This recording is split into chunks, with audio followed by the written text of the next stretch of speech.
Cases of pertussis, also known as whooping cough, are on the rise. Because of this, the Missouri Department of Health and Senior Services is getting the word out on how you can protect yourself. The best defense against whooping cough is the vaccination. While it's recommended that most everyone get vaccinated, it is especially important for children and pregnant women. The main groups that we want to be sure absolutely have it are pregnant women, so that they can pass the immunity on to their babies, because babies cannot receive the vaccine, and also anyone who's going to be around infants.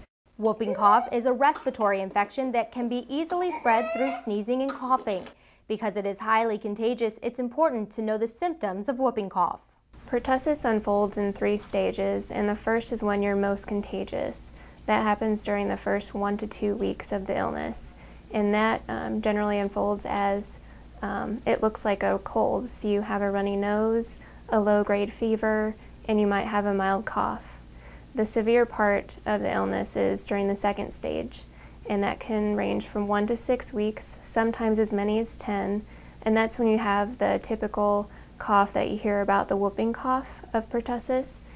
And then the third stage is when you're kind of susceptible to other infections after it's clearing up.